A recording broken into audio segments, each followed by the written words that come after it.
Now, how many of you last night did what I asked you to do for this class? Read the Constitution. Did something hit you like a brick wall? Well, there's a reason for that. Because the Constitution is basically trying to solve a lot of social ills that were brought up with the American Revolution. And also, too, the preamble should tell you a lot.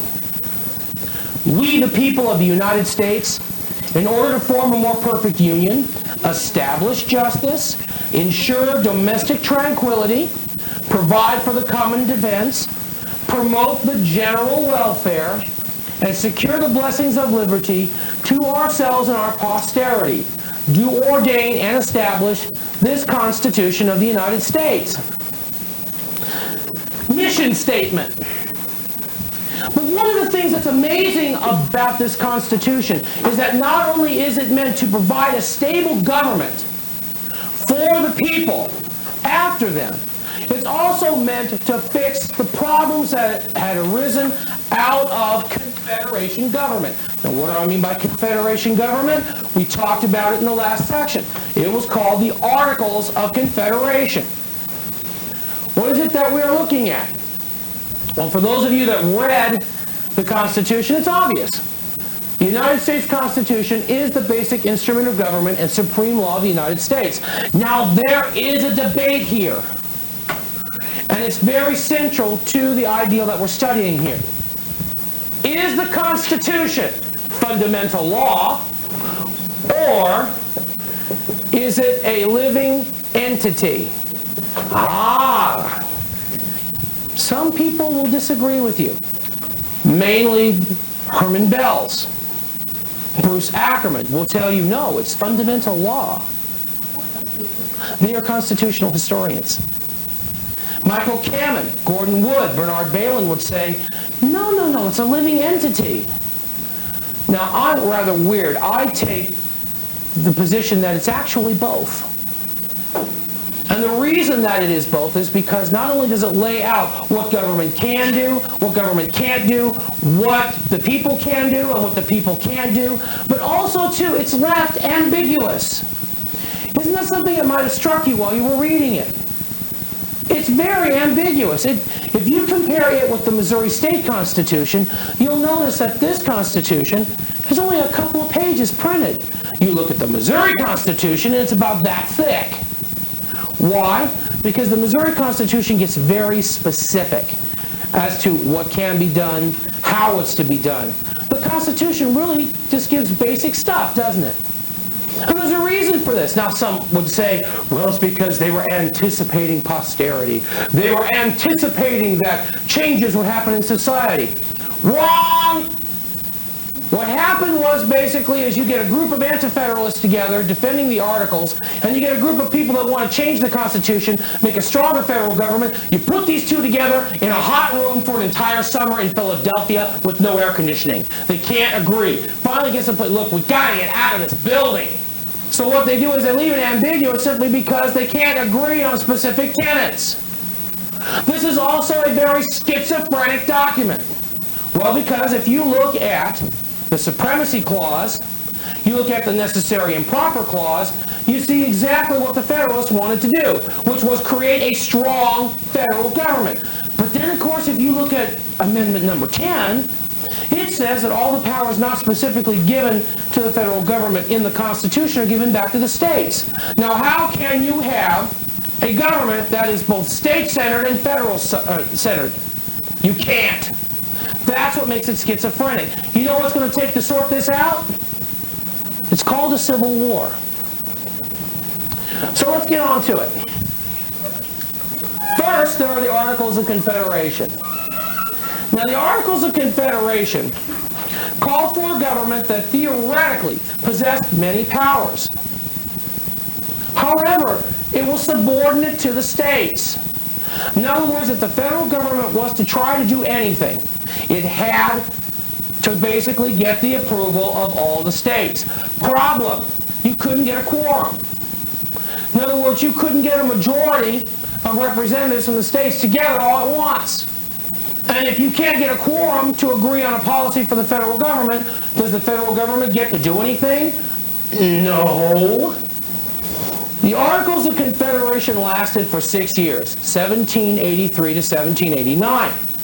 They managed to pass exactly 2 laws, 2 in 6 years. The thing is that there's a lot more troubles going on in these colonies. First of all, they can't get along with each other. Particularly the larger colonies like Virginia, North Carolina.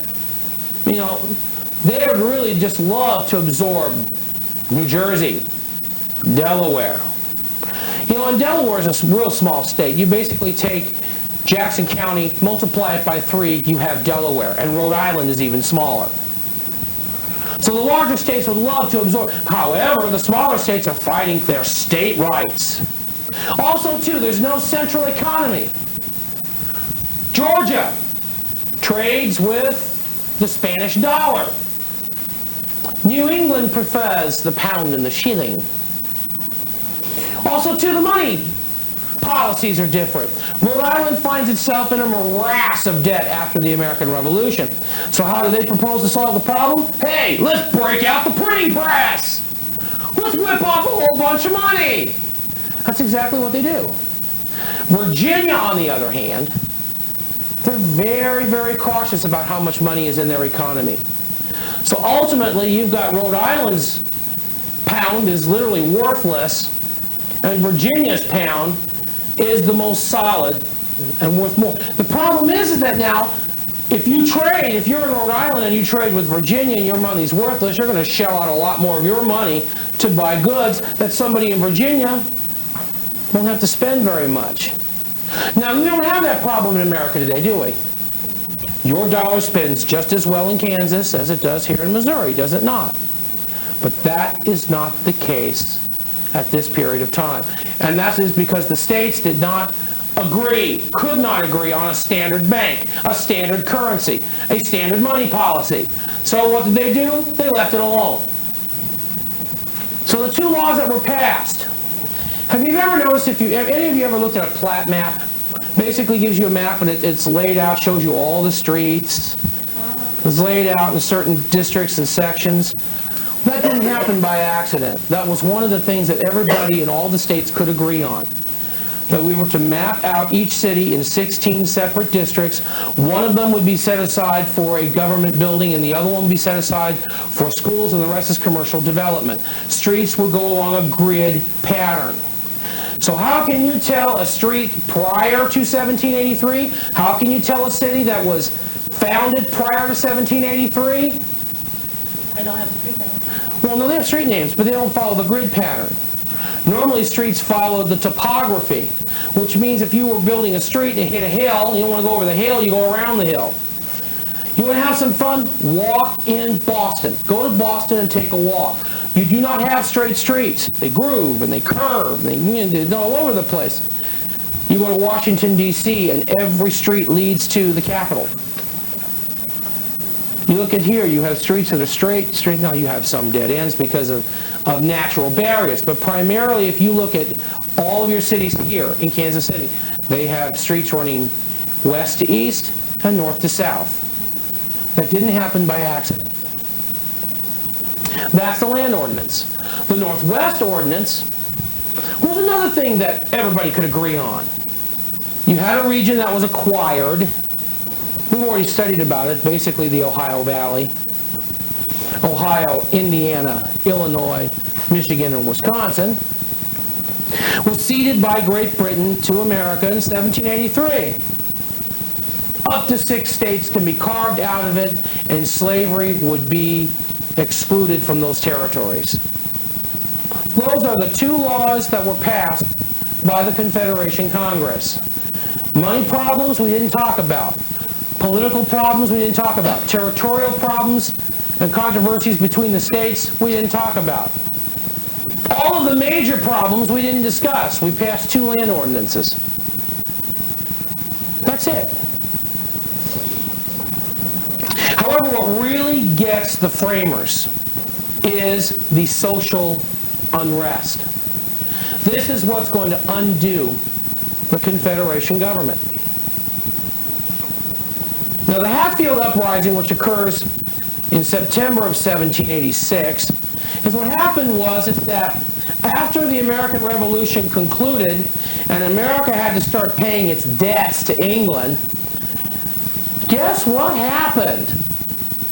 Something called recession. Now, just because there is a recession and money is tight, egged on also, too, by the money policies of each and every one of the former colonies, now states, is that going to stop a bill collector from saying, hey, I need my rent now? Or the grocer saying, hey, you've charged up this amount on your bill, I need payment now? Are those things going to stop just because there's a recession? No. But what ends up happening is that it starts in Massachusetts, in which townspeople get together in their public town meetings and they say, this sucks. We're making less and less money, but yet we have to pay out more and more for things. What's going on here? And rather than just being a bunch of ticked off people who are sitting around the bar, these guys decide to do something about it. We're talking about 500 people from about 6 different towns.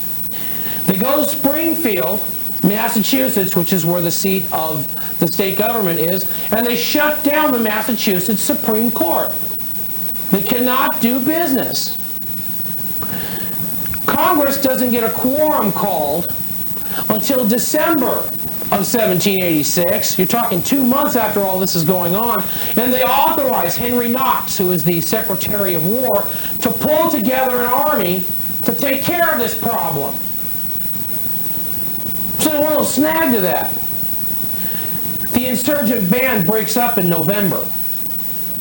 Now, the Anti-Federalists would say, see, the Confederation works. We didn't have to use an army to suppress this insurgency. It broke up all by itself. The Confederacy works. Well, it didn't work so well in February of 1787. Daniel Shays is a very charismatic man. He's a very intelligent speaker. He's well educated, served in the Revolutionary War as a colonel. So he also exudes a certain amount of respectability. Well, what he wanted to do is that he wanted to do away with protective legislation, meaning protective tariffs, wanted to do away with the Court of Common Pleas, and he wanted a drastic reduction in the taxes.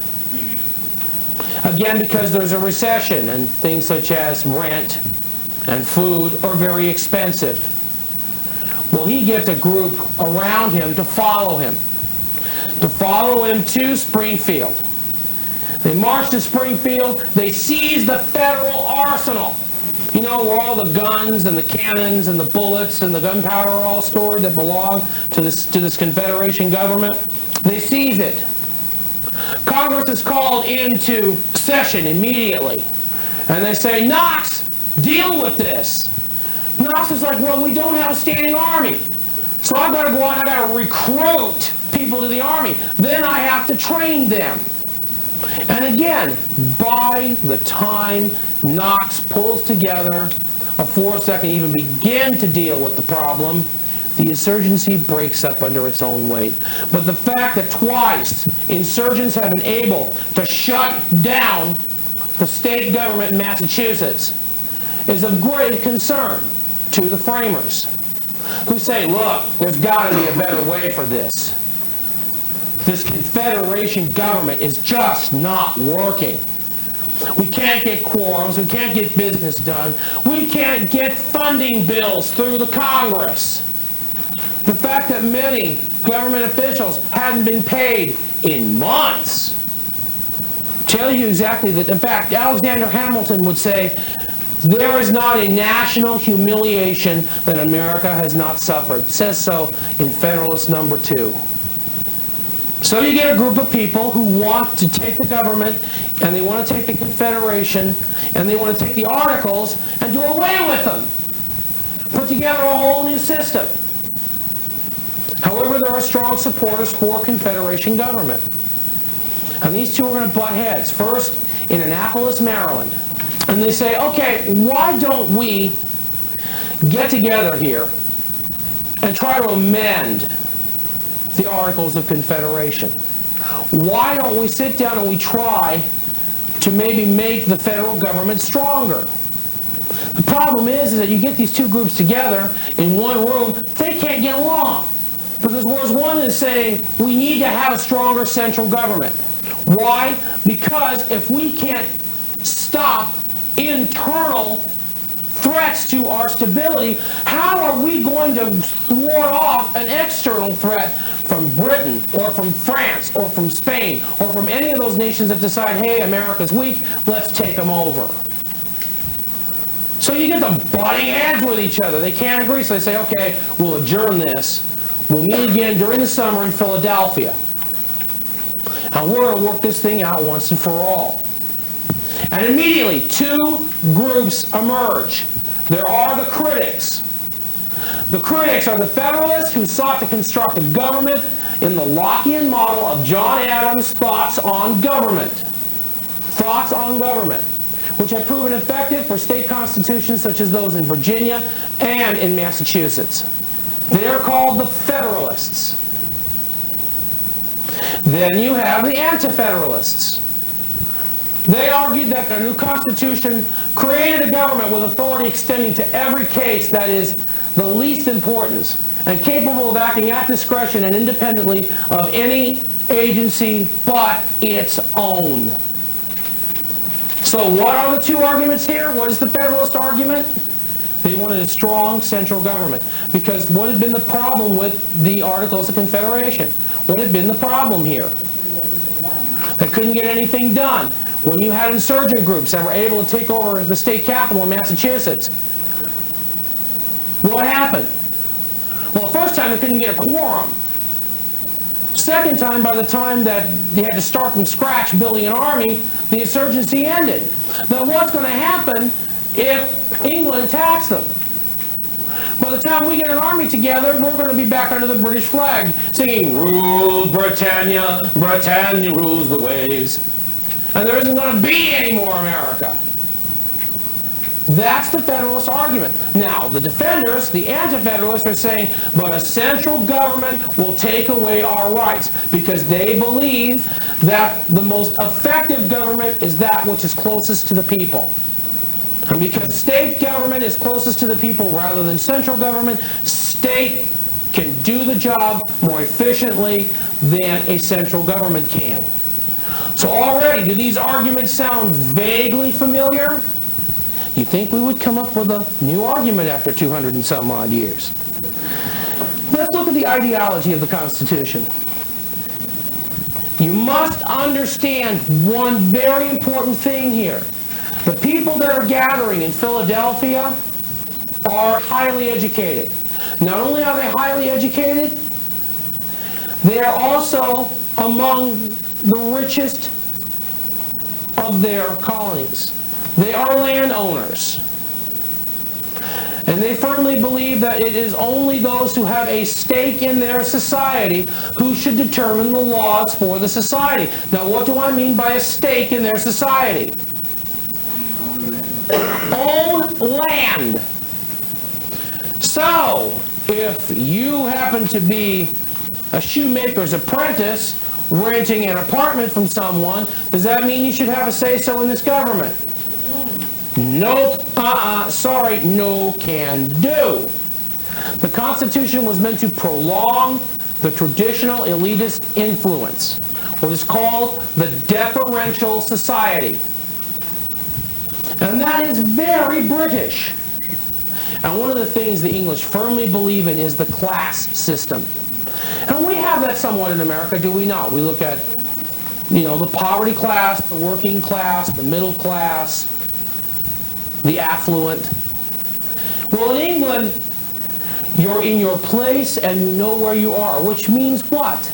They have degrees of education. You think everybody can go to Oxford? Everybody can go to Magdalen? Everybody can go to Cambridge? Everybody can go to Eton? No. There are other universities, for the working class and for the middle class. And if you're from the poverty class, good luck. Because of the way British society is stratified. You're in your place and you know where you are. And this is very true of England of the 18th century. Do you think the framers would be any different growing up in this society? No. They believe in deference, that there is deference that should be paid between the classes. And you even see it in the clothing. Only the upper crust are allowed to wear colors such as black and blue. The middle class normally wear brown and auburns. All the rest basically wear whatever color clothes they can get their hands on. So, the Constitution was meant to prolong the traditional elitist influence. It is an aristocratic document designed to check the democratic tendencies of the period. In other words, folks, they didn't want popular participation in government. Now, what is the question that you should be asking of me? Why? Well, think about it. If you've got a whole bunch of people who are on the lower end of the totem pole voting, they can vote to soak the rich, can they not? These people are money. They have power. They want to hang on to it. They want to pass it down to their kids and their grandkids and so forth and so on. Now, you should be asking me for something. Proof! There it is. Okay? Again, how many of you read the Constitution? How many of you? Good, then you probably read this. Now let's put this all together. We have three branches of government, do we not? Okay, we have the legislative, we have the executive, and we have the judicial, correct? Okay, now what is the term of office for a Supreme Court judge? Life or good behavior. So that's the term, life or good behavior. Okay, the president, how long does he serve? 4 years. Okay, are there any term limits at this time? No.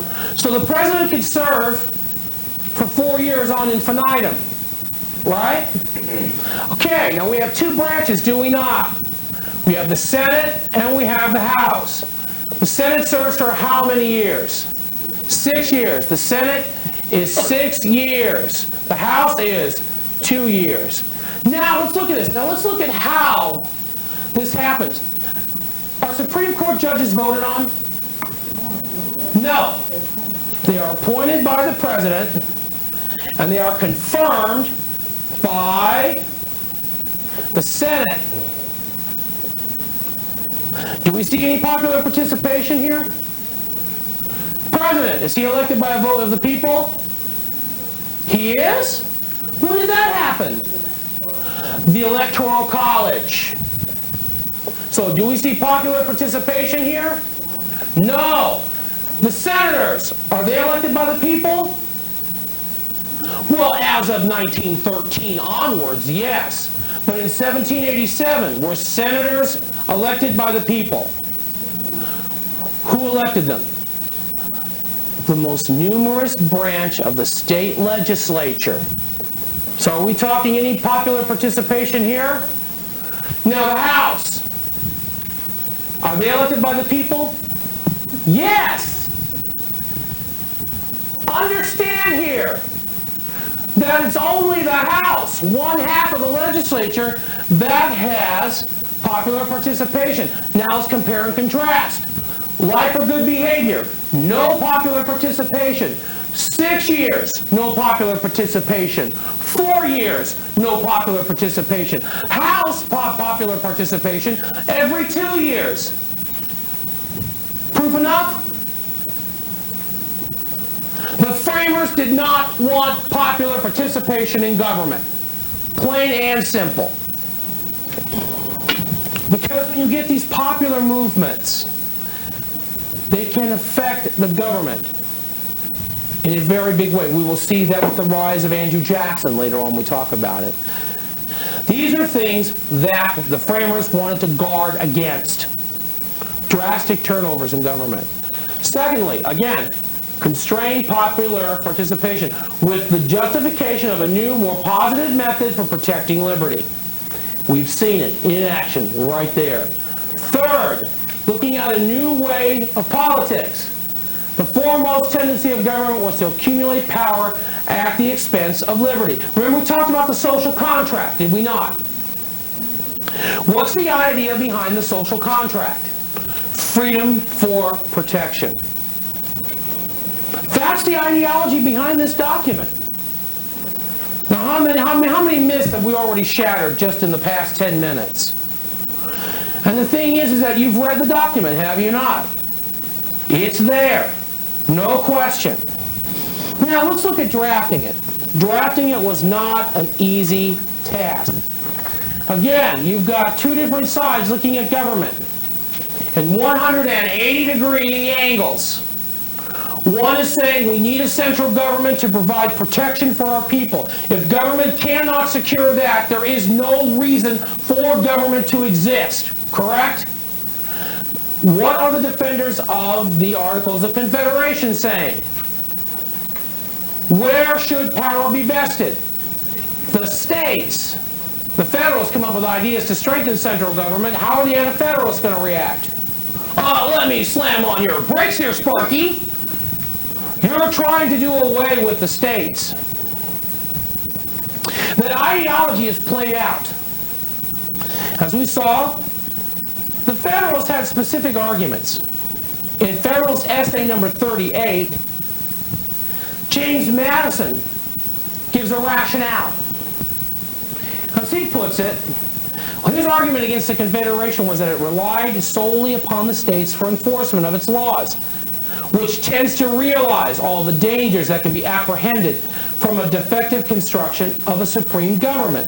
Now, what he's going to argue in 38 is that the Articles of Confederation served its purpose. It helped to unite the country during times of war, and it reflects this wartime attitude. But we are now in a time of peace. Therefore, different laws, a different governmental structure is necessary. Hamilton, on the other hand, is saying, hey, take some turpentine, burn it to the ground. And he's got specific criticisms. In fact, there are 4 of them. The Confederation was not designed to rectify debt. Now, what's one of the things that's causing this recession in the 1780s? Debt. Massive war debt. So Hamilton is going to say basically this Confederation government cannot deal with the debt because it cannot force the states to pay their share of the debt. No power to do that. And we can't get the state governments to agree to pay their debt. Secondly, it was not designed to defend the nation against foreign aggression. And Hamilton can point to what? Shays' Rebellion, can he not? He can say, look, here we have an insurgent group that have shut down the state legislature in Massachusetts. By the time we got an army together and halfway trained, the threat was over. But we might not be so lucky if Britain decided to reinvade us and take back what was once theirs. If we can't deal with internal insurgencies, how the hell are we going to deal with a foreign threat by a trained army? The answer is, we won't do so well. Third, it was meant to reinforce American trade laws, not strengthen free trade or fair trade. We were just happy to have the trade. It didn't give us a bargaining chip to make things fairer and freer with other nations. Why? It had no power. You can negotiate a treaty with a nation and say, well, we will guarantee these terms if you guarantee these terms. Problem is that you got to take that treaty back and get all of the states to agree to it. And all it takes is one state to say, no, sorry. And what happens to that treaty? Exactly. Finally, the Confederation was not designed to remedy the fiscal crisis. And we talked about the fiscal crisis, did we not? Rhode Island has a separate currency from Georgia. Rhode Island's currency is worthless. Virginia is worth the most. There is, you're talking, these states are charging tariffs between each of the colonies. I'll give you a good example. How many of you like to go to Kansas to shop? Be honest. How many of you like to go to Kansas to shop? Okay. Under the Confederation, if you went to the Oak Park Mall and you bought something at the Oak Park Mall, before you got to state line, you'd have to stop, you have to declare what you bought, and you'd have to pay an additional tariff tax, then you could take it home to Missouri. It's the same way you do if any of you have ever gone to Canada. 2 years ago, I went to Buffalo, New York with my family, and we went to Toronto, and we bought quite a bit of stuff up there. And when we got to the border, we got stopped. They asked us to declare what we bought, and we had to pay the tariff on it. Well, that would be happening with every state. We go to Wisconsin all the time because my wife's family's up there. And we buy stuff in Wisconsin, which means we'd have to declare what we bought at the border, basically at Beloit, Wisconsin, what we bought, pay the toll, then we can go into Illinois. If we buy anything in Illinois, we'd have to stop at Illinois, pay the toll, go on into Iowa. If we buy anything in Iowa, same thing. It's unworkable. Yeah, if you lived in Georgia and you bought something in Massachusetts, doesn't make it worth it, does it? Doesn't make trade worth it. See, and that's the fiscal crisis that Hamilton's talking about. If we're going to be one nation, this stuff's got to be knocked off. And you need a central government that can say, hey, this is it, that's it, period. This nonsense is over. Now, Patrick Henry, who's an anti-federalist, would argue against Hamilton by saying, well, he does say, quote, states are the characteristics and the soul of a confederation. If the states be not the agents of this compact, it must be one great consolidated national government of the people of all the states. What he is saying is that the states, being so diverse, actually gives us strength. Therefore, the states should have the fundamental power of the government, not a central government.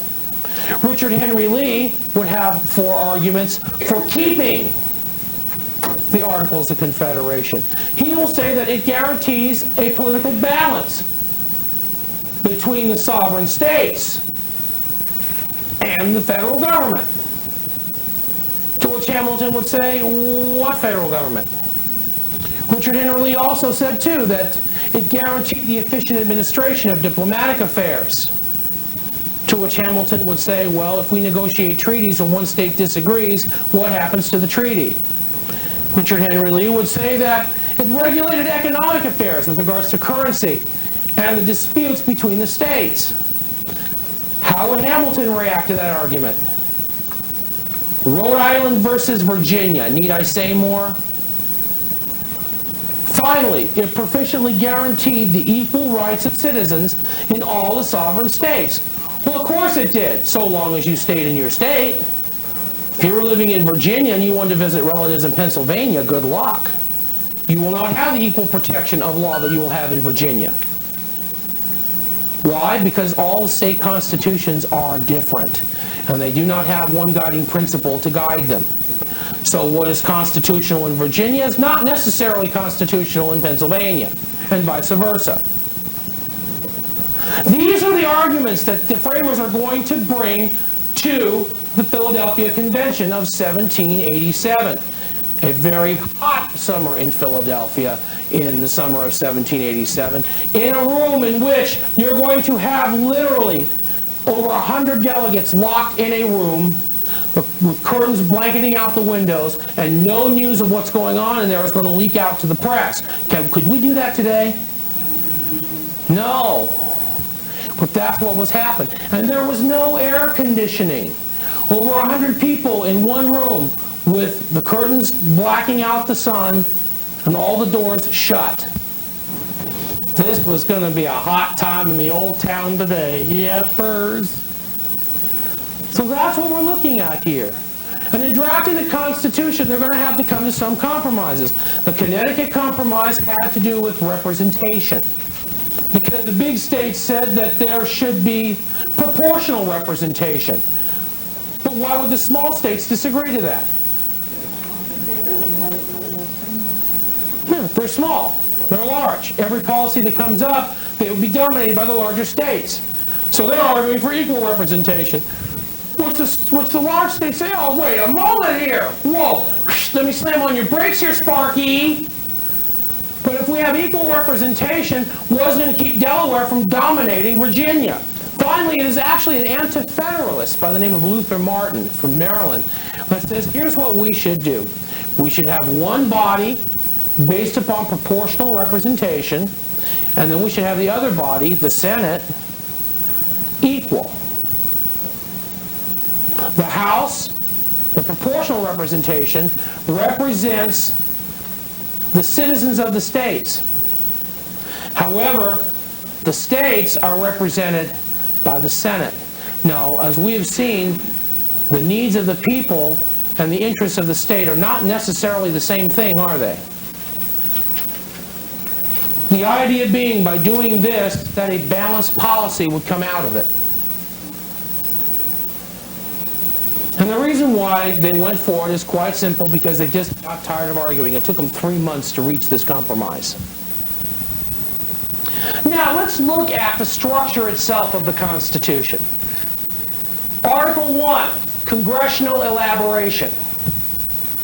It means basically that we have how many branches of government? 3. They are the legislative, the judiciary, and the executive. So, okay, we have this tripartite government, 3 branches whose powers are separate but equal. They're to balance each other out. Now, what it is basically is these are the rules and regulations for Congress in Article 1. Definition of Congress as bicameral, consisting of the Senate and the House of Representatives. House of Representatives represents whose interest? The people's. The senators represent what interest? The state. Are they compatible? Not always. Not always. What's good for the state is not always good for the inhabitants. One is to protect whatever legislation that comes out of the Congress from being balanced one way or another. Between the two, you will get legislation that hopefully will look after both. Mainly what we are seeing here is that the entire government is based on one thing. It's called compromise. A little bit of something is better than a whole lot of nothing. Qualifications for the House of Representatives. How old do you have to be? 25. How old do you have to be in the Senate? 30. Not 35. That's the presidency. 30. Specifications for congressional elections, powers and duties of both Congress and internal matters of Congress, rights and restrictions on the members in both houses of Congress, the legislative powers of both houses of Congress, and then you see the powers of Congress. Now, do you see a difference between number 7 and number 8? The legislative powers tells you what they can and cannot legislate. However, Article 1, Section 8 is one of the most critical segments of the Constitution. Once you understand Article 1, Section 8, you will understand why this document is schizophrenic. Gives you a whole list of areas that the Congress can pass legislation with regards to. It's a very long list, is it not? Did you notice that the ambiguity in this list? It gives you generalized areas, but not specific areas, does it not? And then turns around and says that Congress can pass any law that is necessary and proper. And it doesn't define what is necessary and proper, does it? That's rather ambiguous, is it not? That means Congress has a whole lot of power, doesn't it not? Now, I want you to couple this with something else. Supreme law of the land. The Constitution is what? The supreme law of the land. And Congress can pass any laws it sees as necessary and proper. What is that telling you? What kind of power does Congress have?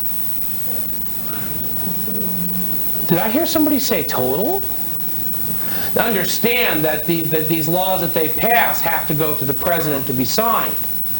And then later, if they are challenged, the Supreme Court has the right to declare those laws unconstitutional.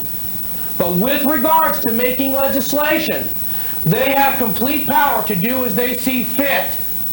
And because the Constitution is the supreme law of the land, that's an awful lot of power, is it? Now, one of us want to volunteer to read the 10th Amendment? This is where you'll make that connection, the 10th Amendment. The powers not delegated to the United States by the Constitution nor prohibited by it to the states are reserved to the states respectively or to the people. Okay, now it's saying that any powers that aren't specifically delegated in this Constitution revert back to the states and to the people, does it not? But what powers is there that are not delegated already to the government? None. You know why I see it's schizophrenic here? There's a reason why these two things are in there. Because you have two different groups who are pounding against each other ideologically at this convention. One group is called the Federalists. The others are called Anti-Federalists. Anti-Federalists say that the best government is that which is closest to the people, meaning the most local government. So they would be advocating what kind of government? State-centered, which is, as we've seen already, in place, is it not? Under what? The Articles of Confederation, exactly. The Federalists have already guaranteed the Congress whatever power it needs, has it not? To pass whatever laws it sees fit, and has given them the supremacy to administrate those laws, has it not? So what power is there left to the states? The next step in this process is presidential elaboration. What is the president's job? According to what you read in the Constitution, what is the president's job? Enforcing the laws. Enforcing the laws.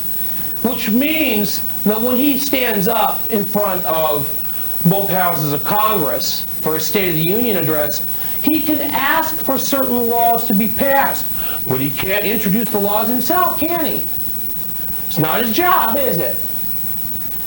In other words, one of the members of his party that is in Congress can't introduce legislation on the president's behalf.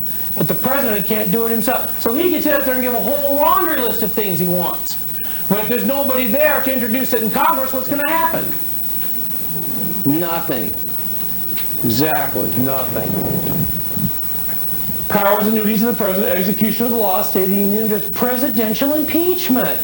Now, one of the things that people have in this misnomer about the impeachment process is that once a president is impeached, he's removed. Is that the case? No. Who impeaches the president? In other words, who issues the charges against the president? The House. Then it goes to where? Where is he tried? The Senate.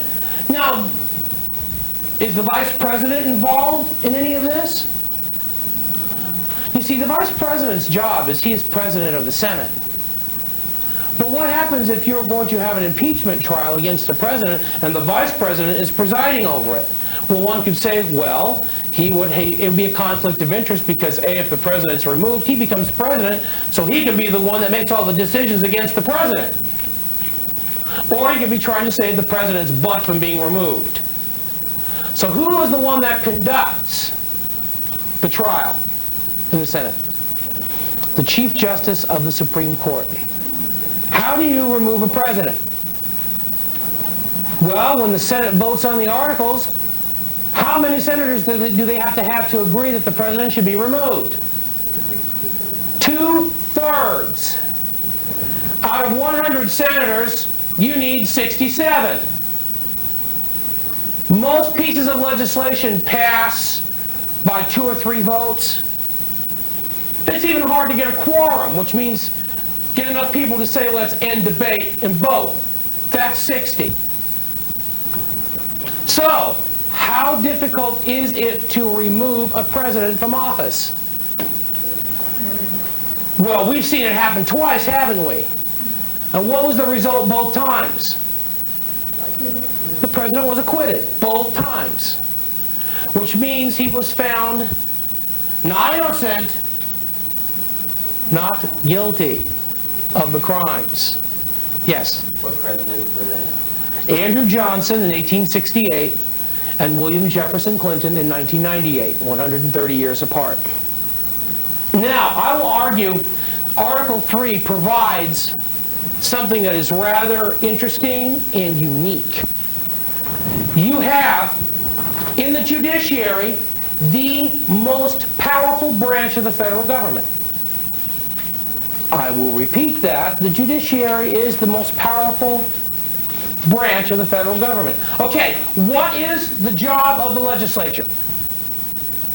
What does it do? It makes laws. It crafts laws. It debates laws. It passes laws. Well, once it's passed, in order to make it law, who signs it?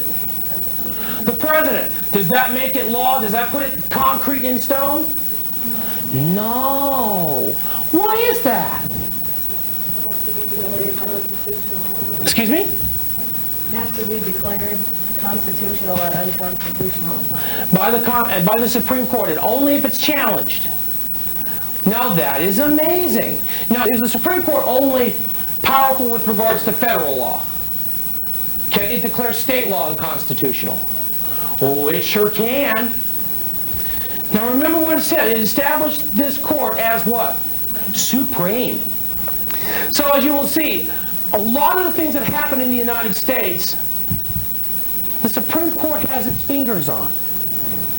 It has the right to determine which laws are constitutional and which ones aren't, depending on how they interpret the Constitution. As we've seen, two groups have arisen out of this. And not everybody thought the emergence of political parties was a good thing. George Washington was one of those that warned against political parties because he said it would end up in gridlock. Because to some people, a whole lot of nothing is better than a little bit of something. And it is amazing, to me in any case, we never really did define what is republicanism, small r, in America. In an abstract way, we become one nation after our big struggle. Because we go from the United States are until afterwards the United States is. But have we really become one nation? That's what we're going to be looking at here for the rest of the class, is that struggle, that ideal. Where should government be vested? What is the degree of liberty you give up? And what is the degree of safety you expect? That's going to be at the center of this. Is the Constitution fundamental law, or is it a living constitution? That is what you should be pondering as an overall theme for the rest of this class. Why? Because what is at the heart of American nationalism? Is it tribal commonalities? No. We've read the document. It's a very rational document. It's filled with a lot of compromises, and sometimes it is schizophrenic, but it is well argued, is it not? It's well structured. It's well reasoned. And what do we look for when we talk about our rights as citizens? Don't tread on my rights. We look to the Constitution. We look to the Constitution. So those of you who have not read it, please read it. Read it thoroughly. Read it carefully. Those of you who have already read it again from time to time. Because I guarantee you throughout the rest of this course, there's a lot of things that are going to hit you. They're going to hit you hard. Thank you for your attention. And if you haven't signed the rule sheet, there it is.